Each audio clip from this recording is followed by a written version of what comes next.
Muito bem, vamos dar sequência. Você tem medo?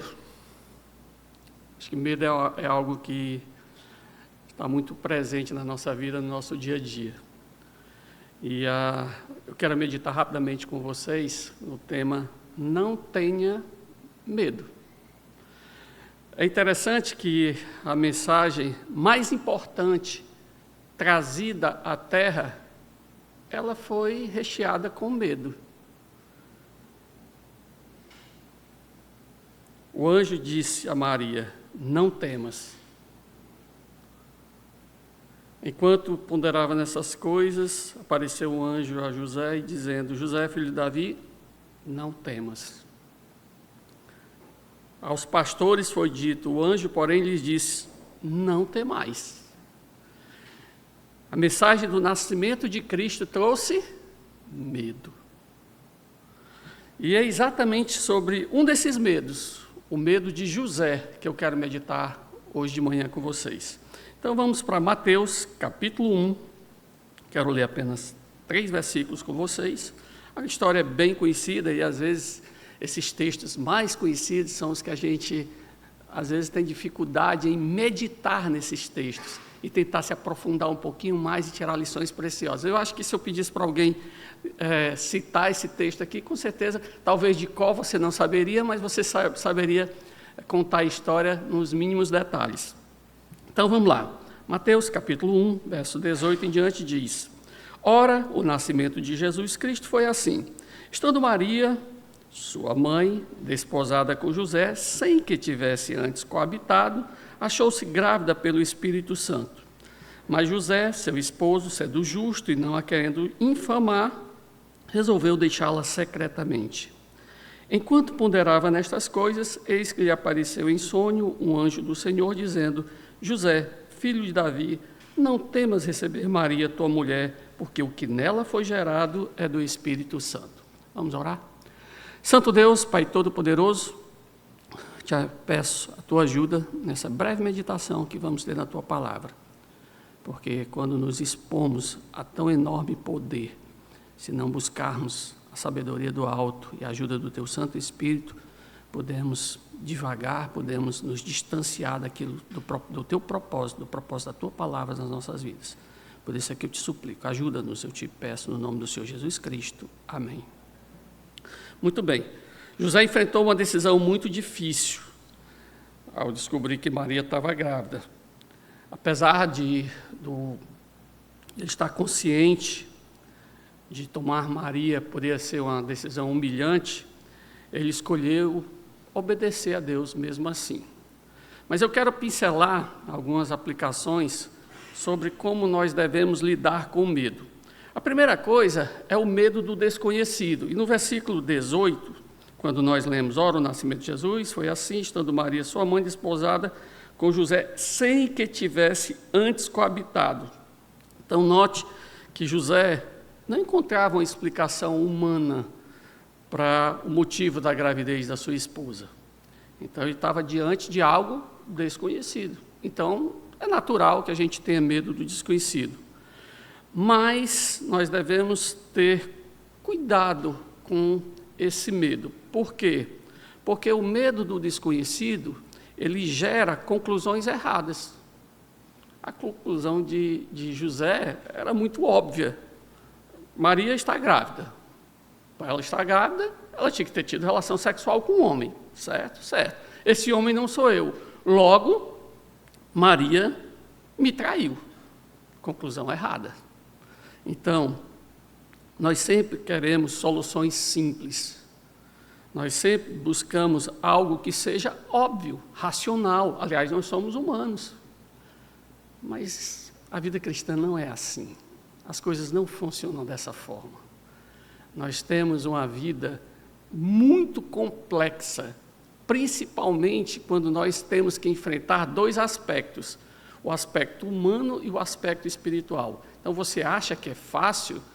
Quantas vezes nós temos que tomar decisões que são meias sem sentido? Não faz sentido, como é que eu vou fazer isso?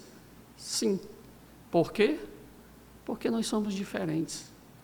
Nós devemos buscar exatamente a fazer as coisas não conforme a coisa é muito óbvia. Tem que ser assim, porque... Não. Eu sou crente. As coisas não acontecem de uma maneira muito natural na vida cristã. Aliás, nada na vida cristã é simples.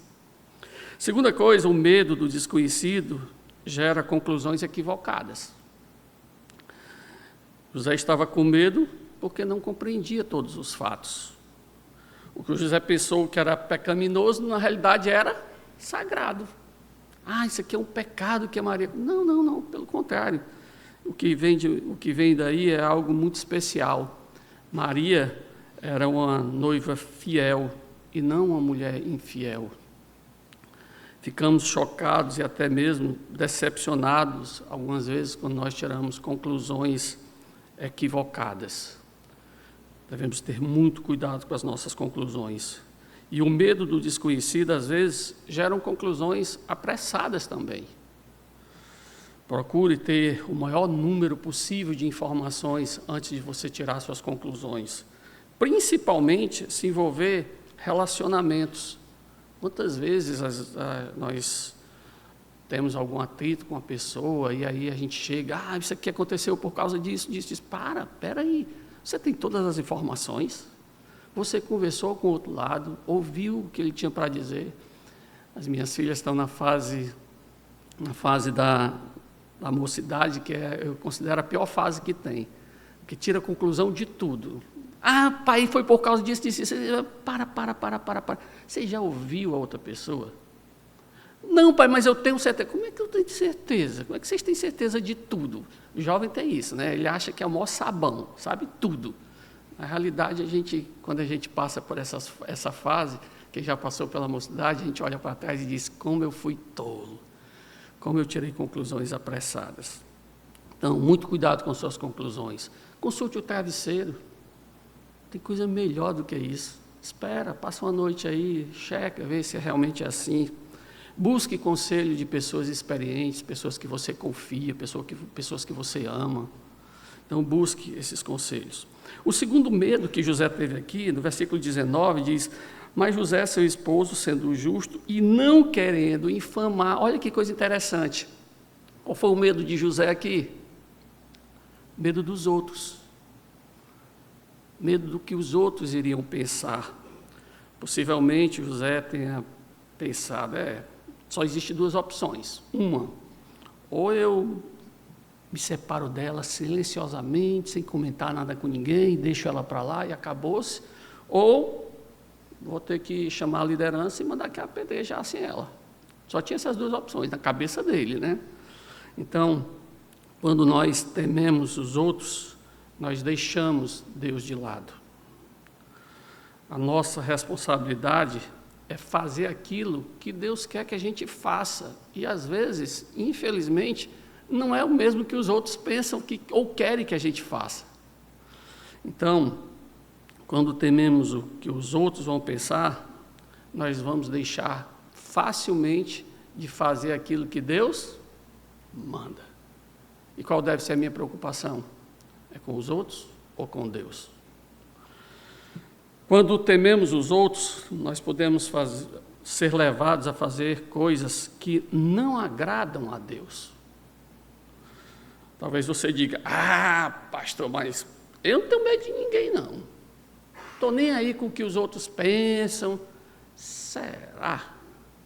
Será que realmente você não busca necessidade de aprovação? Porque você não quer que os outros desaprovem aquilo que você está fazendo? Será que você não busca a necessidade por aceitação? Aliás, você quer fazer parte do grupo. Você não quer ser famoso cancelado, né? Eu não quero ser cancelado, porque se eu fizer isso, aí as pessoas vão me cancelar. Será que eu não faço muitas coisas por causa da pressão dos meus amigos? Porque você sabe, né? Se eu fizer isso, eu vou ser humilhado. O que as pessoas vão pensar de mim? Será que eu não faço por necessidade de honra? Todo mundo, parabéns, pastor Vadson. Poxa, que bom que o senhor fez isso. Ou seja, o medo da crítica. Aí eu faço o que os outros querem. Tudo isso, pessoal, faz parte do temor dos homens. Temer aos homens é buscar a aprovação dos homens naquilo que nós fazemos. Aqueles que estão realmente no centro da vontade de Deus precisam temer a reação das pessoas, precisam temer a Deus, porque com certeza, se você fizer qualquer coisa diferente daquilo que Deus tem para você, as consequências vão ser graves. Ah, pastor, então quer dizer que eu não estou nem aí porque os outros pensam? Talvez. O pastor Mora aqui costuma dizer assim, o Watson é muito dogmático nas coisas dele, tudo ele é assim, estou acostumado a pregar para criança, a gente diz 1 mais 1 é 2. Quando você chega para pregar para adulto é que é diferente, você diz 1 mais 1 pode ser 2, dependendo de toda a vida. Não, pessoal, desculpa, eu não sou assim. Eu acho que a gente tem que realmente buscar os absolutos nas nossas decisões. A vida está cheia de relativos, tudo hoje é relativo. Ah, porque depende. Minha Bíblia tem aqui um monte de coisa absoluta. Por que eu tenho que ir atrás só dos relativos? Por que a gente complica tanto a nossa vida? Por que a gente torna a vida tão complexa? Ela já é tão complicada e a gente complica com certos conceitos, com certas coisas que a gente tenta trazer. E muitas delas é porque a gente escuta, porque o mundo, vocês sabem, né? Aliás, não é nem o mundo, hoje em dia ninguém usa mais mundo, porque se falar mundo, a gente diz, está vendo, isso é mundanismo. São as pessoas, né? As pessoas é que são assim. A voz do povo não é a voz de Deus. Aliás, a voz do povo pediu que crucificasse o Filho de Deus. E eu fico tão preocupado com o que as outras pessoas pensam, com o que as outras pessoas dizem. Está na hora, irmãos, de a gente ter realmente coragem de dizer não para o mundo, coragem de dizer não para as coisas que estão aí fora. Porque você sabe, né? A gente não é de ferro, para com isso. Por que a gente gosta tanto do mundo? Por que a gente quer tanto essa amizade com o mundo? Por que a gente faz tanta questão de estar ligado às coisas do mundo? Quer seja nas roupas, quer seja no modo de tratar os outros, quer seja no nosso lazer. Ih, pastor, lá vem, né? Quer dizer que não vou dizer o que você vai fazer, nem o que você não vai fazer. Mas eu tenho certeza, e eu vou dizer de novo um absoluto, eu tenho certeza que muitas coisas que nós fazemos, se nós colocássemos diante da aprovação de Deus, Deus diria, não, eu não queria que você tivesse feito isso. Mas a pergunta é, você tem colocado isso diante de Deus? Tem dito para Deus, Senhor, o que eu faço? Eu gosto muito das orações de Davi, e às vezes me impressionam em alguns momentos, das orações dele, era óbvio demais. Tem uma cidade ali, o pessoal está ali cercando e tal, o pessoal da cidade vai te entregar, vamos fugir, os amigos de Davi lá, os heróis de Davi, vamos fugir, senão eles vão entregar a gente aí. Peraí, vou orar. Davi, é óbvio que eles vão entregar a gente, é óbvio que vão te matar, vão te prender. Não, vou consultar a Deus antes. Consulta, Deus diz, realmente, eles vão te entregar, então vamos fugir, pessoal. Vou fugir por quê? Porque os meus amigos disseram que eu devo fugir? Não. Vou fugir porque Deus mandou. Deus dissesse que eu tinha que fugir, eu vou fugir porque Deus mandou. Quando foi que você colocou diante de Deus alguma decisão que os seus amigos disseram que você deveria fazer, e você consultou e dissesse, Senhor, e aí, eu faço ou não? Peraí, eu vou consultar a Deus. Peraí, é óbvio demais. Não, para mim não é não. É que você não sabe a complexidade que é a minha vida. Eu tenho um chefe aqui supremo, aqui, que eu consulto ele me diz bem direitinho. Está na hora, irmãos, de a gente ser mais corajosos no que diz respeito às nossas decisões, olhando para os outros. E o terceiro medo que nós vamos encontrar aqui está no versículo 20. Enquanto ponderava nessas coisas, eis que lhe apareceu em sonho um anjo do Senhor. Enquanto ponderava, olha que coisa interessante. Sabe qual é o sentido aqui? É que ele estava com medo de uma angústia mental. Ele ficava pensando nessas coisas. E agora? O que eu vou fazer? Eu fico imaginando quanto tempo ele deve ter ficado com essa angústia.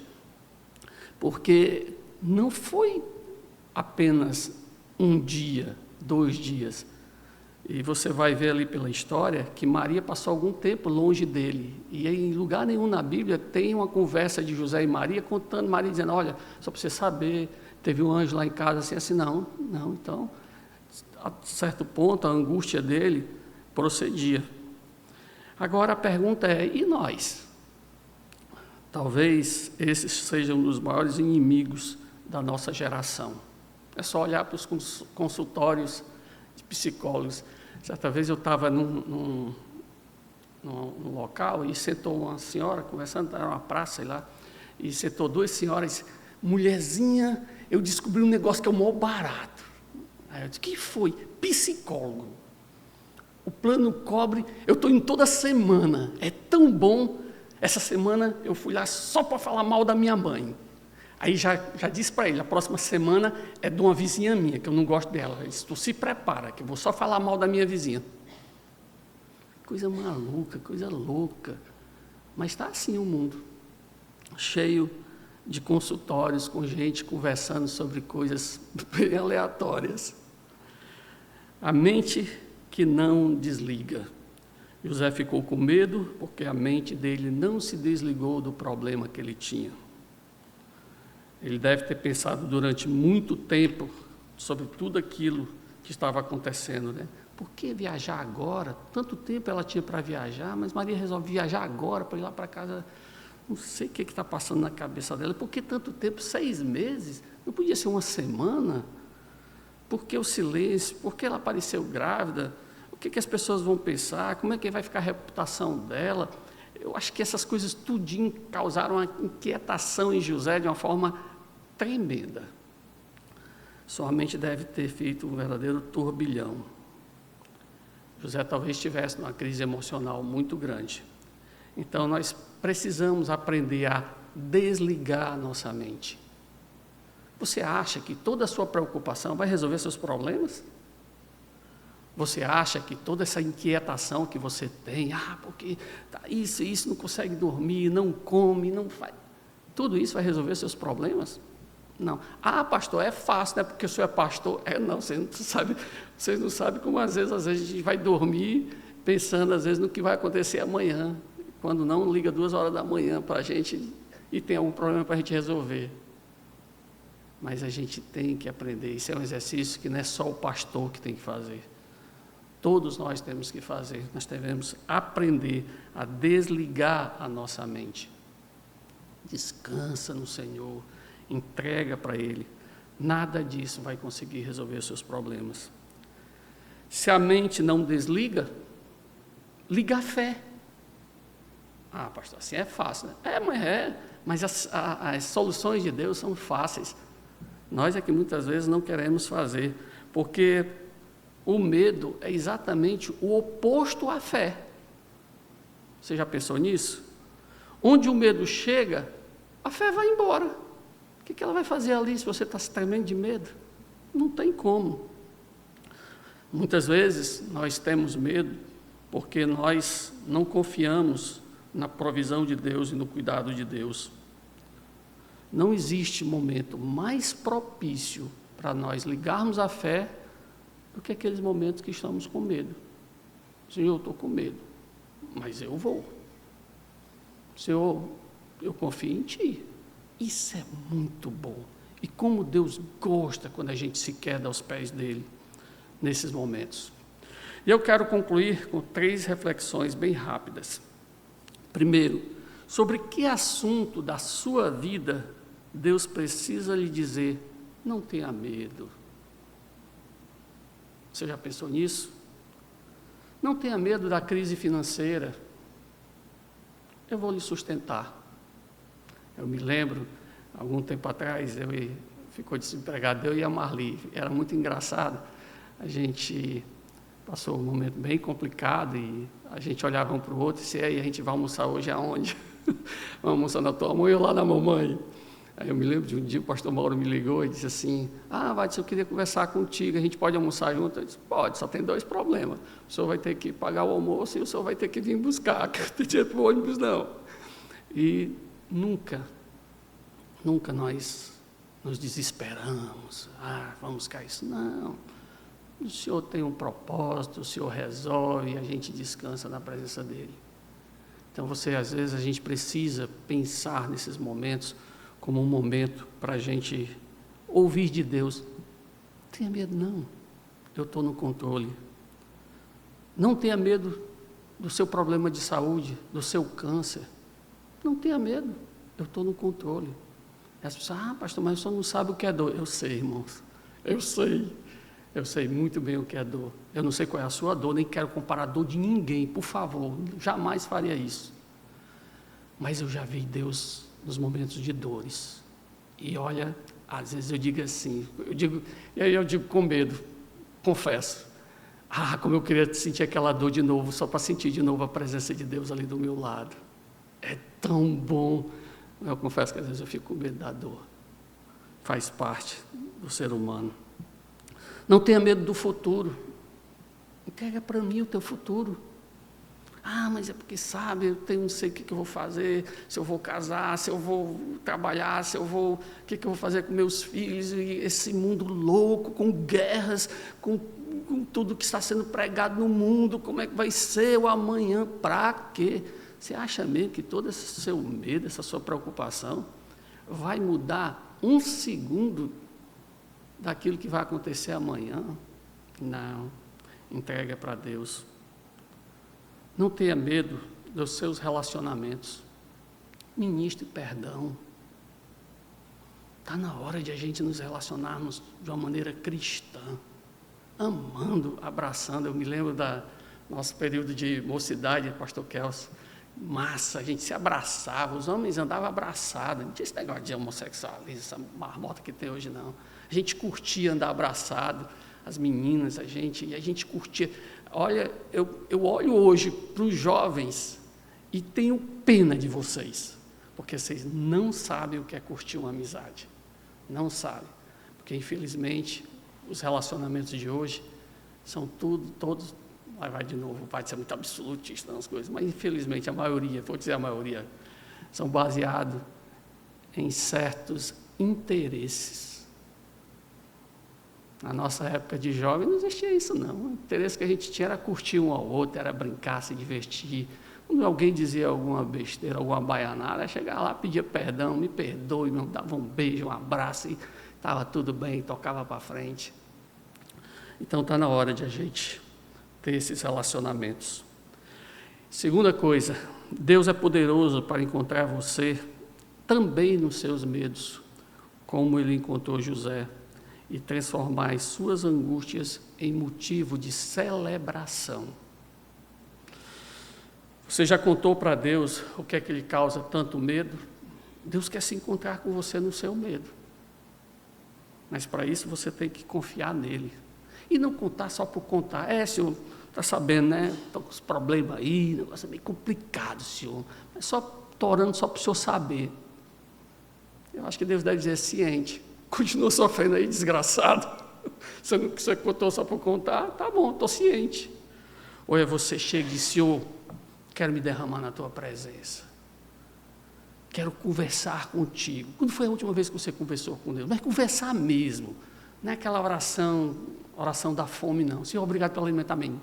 Não. Aquela oração gostosa, onde você senta com Deus, fecha ali a porta do seu quarto, fica ali escondidinho, só tu e Deus, e conversa. Não precisa nem fechar os olhos, com os olhos abertos mesmo. Senhor, eu fiz isso, Senhor, mas eu não devia ter feito. Mas sabe o que eu fiz, Senhor, por causa disso? Conversa. A gente vê, quando a gente lê essas biografias dos grandes homens de Deus, a gente vê que esses homens passavam 2 horas em oração. Aí hoje a gente senta para orar, as pessoas oram 2 minutos e é porque faltou assunto. Eu fico imaginando, meu dia tem 24 horas. Se eu for contar tudo que aconteceu nas 10 horas que eu não dormi nem fiz outra coisa, eu acho que eu ia passar mais 10 horas conversando com Deus para contar todos os detalhes. Mas não, a gente 2 minutos. Senhor, isso aqui. Senhor, isso aqui. Peraí, eu estou conversando com Deus, eu estou conversando com quem? É com o chefe, só dando relatório? Chefe, só para o senhor saber, aconteceu isso. Ok, ciente, de acordo, tá, tchau. Deus quer se encontrar contigo. Deus quer conversar contigo. Por favor, olha o resultado com José. Eu fico imaginando depois a alegria dele, depois daquele encontro com Deus, conversar com Deus, abrir para Deus as suas angústias. Aqui nós temos poucas frases, mas eu acredito que ali a conversa tenha sido um pouco mais longa. E olha, o resultado depois, José sai com a sua amada, satisfeito, apaixonado. Pensa nessas coisas. E por último, lance fora o medo. 1 João 4,18 diz, no amor não existe medo. O perfeito amor lança fora o medo. Ora, o medo produz tormento. Logo, aquele que não teme não é aperfeiçoado no amor. De que forma eu posso lançar fora o medo? Entregando ao Senhor. Não tem outra saída. Então, lance sobre o Senhor todas as suas ansiedades. Lançar significa confiar. Porque não adianta nada você chegar e dizer, Senhor, está aqui, olha, eu quero entregar aqui esse meu filho para ti, Senhor. Ele agora é teu, eu quero consagrar ele a ti. Aí o Senhor disse, tá bom, dá ele para cá. Vou jogar uma doença bem grave nele. Senhor, não faça isso com meu filho, o Senhor é meu filho. Peraí, é meu ou é teu? Tu me entregou ou tu não me entregou? Nós precisamos aprender a entregar realmente a Deus. Entregar significa entregar. Não é pela metade, não. Deus se agrada quando a gente entrega. E depois a gente vira apenas mordomos. Alegres e satisfeitos. Agora a responsabilidade não é mais minha, pertence a Deus. Dá uma tranquilidade no coração, dá uma alegria na alma da gente, porque as dificuldades que vierem, tudo bem. Deus está no controle, é dele. Nunca me esqueço de uma frase dita que me marcou muito pela avó daquele rapaz ali, o Lucas, na frente do caixão onde estava a filha dela lá. Ela disse, Senhor, tu me deu e agora tu pegou de volta, ela te pertence. Eu disse, que sentimento de entrega fantástico, uma serenidade, que eu achei aquilo ali e me impactou de uma maneira profunda. Isso é entrega. O Senhor é teu, tu pegou de volta. Amém por isso. Irmãos, os medos vão vir, fazem parte da nossa vida. Mas enquanto nós não aprendermos a confiar no Senhor, que permitiu que eu tivesse medo, esses medos poderão nos levar a fazer coisas que desagradam esse Senhor que criou o medo e que permitiu que nós tenhamos. Então, que possamos entregar aos pés do Senhor todo o nosso medo. Amém? Santo Deus, Pai Todo-Poderoso, obrigado por esse breve tempo de meditação na Tua Palavra. Que possamos ser totalmente encorajados a confiar mais no Teu poder em nossas vidas e lançar aos Teus pés o nosso medo. É o que eu te peço humildemente, no nome do Senhor Jesus Cristo. Amém.